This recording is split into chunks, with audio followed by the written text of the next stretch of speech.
Le syndrome du personnage principal désigne un état psychologique dans lequel une personne commence à percevoir les événements et les relations des films, des livres ou des jeux comme une sorte de modèle pour sa propre vie. Les neurosciences permettent d'expliquer pourquoi. Lorsque nous regardons ou lisons, les mêmes zones du cerveau s'activent que lors d'expériences réelles, le cortex visuel, le système limbique et le réseau des neurones miroirs. Ces derniers, en particulier, simulant les émotions et les actions des personnages, et le cerveau traite ces signaux presque comme s'il s'agissait d'expériences vécues.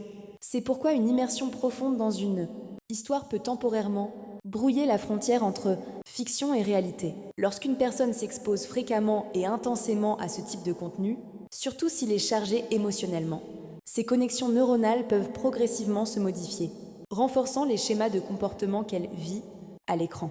Si ce contenu met en scène des formes extrêmes ou agressives de résolution des conflits, le cerveau peut peu à peu abaisser son seuil de perception face à ces actions, les rendant subjectivement moins étrangères et plus envisageables. C'est une forme d'entraînement, non pas du corps, mais des réactions émotionnelles et comportementales.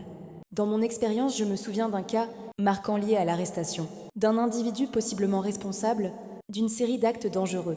Lors des entretiens ultérieurs, il a expliqué que dans sa jeunesse, il s'était profondément immergé dans des histoires où le protagoniste résolvait souvent les conflits par des moyens radicaux. Il avait tellement intériorisé ces récits qu'il a commencé à considérer ses actions comme une partie naturelle de son propre scénario de vie.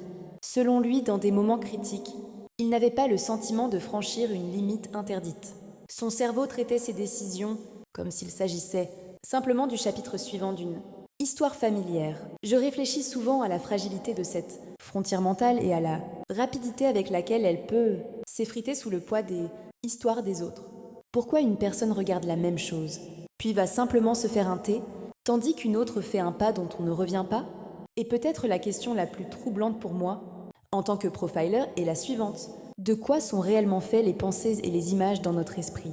Et nous appartiennent-ils vraiment entièrement